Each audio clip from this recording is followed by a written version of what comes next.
एक दिन एक चूहा कहीं से जा रहा था। तभी उसकी नज़र एक सांप पर पड़ी। बचाओ बचाओ बचाओ।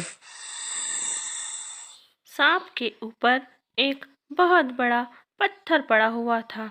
चूहे को देखकर सांप ने कहा, चूहा भाई, मुझे आजाद करो। इस पत्थर के नीचे दबा होने के कारण मैं रेंग नहीं पा रहा हूँ।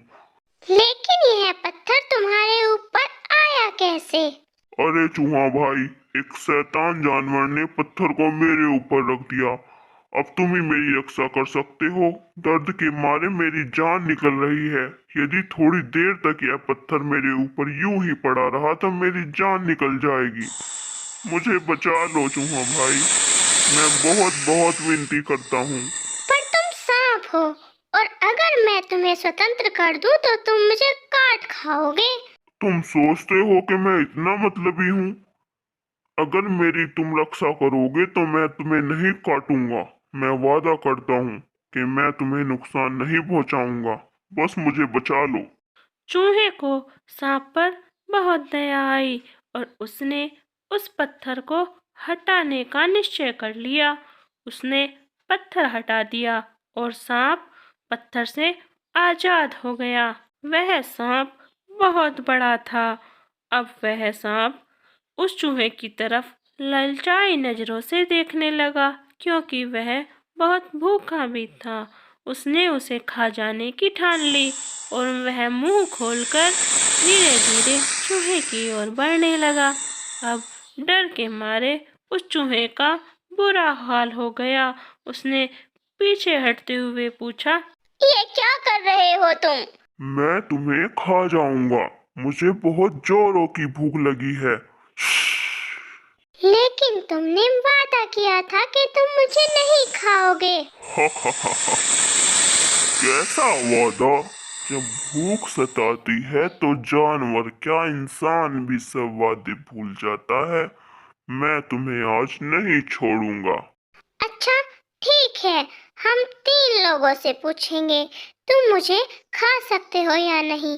अगर उन तीनों का फैसला तुम्हारे हक में हुआ तो तुम मुझे खा लेना, नहीं तो मुझे छोड़ना पड़ेगा। मंजूर है। चूहा अब 3 लोगों की तलाश करने लगा। पास ही एक नदी बह रही थी। उसके किनारे एक पेड़ था और पेड़ के नीचे एक चींटी बैठी थी। चलो, पेड़, चींटी और नदी से पूछते हैं। ठीक है, मुझे पूरा यकीन है कि यह तीनों मेरे ही पक्ष में बोलेंगे। चूहे ने पूरी बात उन तीनों को सुनाई। फिर बोला, अच्छा बताओ कि सांप को मुझे खाना चाहिए या नहीं? सांप को तुम्हें खाने का पूरा अधिकार है। अरे, तुम ये क्या कह रहे हो? बात साफ है, अगर तुम सांप को नहीं बचाते तो मौत से बच जाते। सांपों का आहार चूहे और मेंढक ही है, इसलिए सांप तुम्हें खा सकता है। वाह पेड़, तुम तो बहुत बुद्धिमान हो। पेड़ ने जो भी कहा वह बिल्कुल सच है। मैं पेड़ के विचार से पूरी तरह सहमत हूँ। तुम चूहे को खा सकते हो। इस पर नदी ने बोला, मैं भी पेड़ और चींटी से सहमत हूँ। अब मुझे ही देखो, मैं जंगल के जीव जंतुओं को पीने के लिए पानी देती हूँ, और ये सब इतने स्वार्थी जीव जंतु हैं कि बदले में मुझे गंदगी ही देते हैं। मेरे अंदर गंदगी फेंकते हैं, जिससे मेरा दम घुटता है और मुझ में रहने वाली मछलियाँ और पौधे समय से पहले ही मर जाते हैं। जब जीव जंतु स्वयं स्वार्थी हैं, तो उनके साथ भलाई क्यों भला? यह सब सुनकर चूहा खामोश हो गया और सांप उसकी तरफ बढ़ने लगा। तब चूहा बोला, ठहरो ठहरो, तुम मुझे जरूर खाना। बस एक बार बिल में जाकर अपनी बूढ़ी माँ को प्रणाम कराऊं।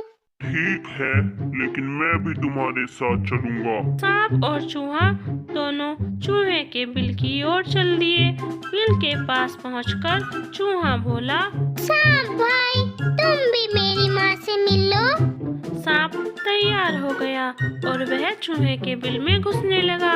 चूहे के बिल के अंदर कोई नहीं था। वहाँ चूहा अकेला ही रहता था।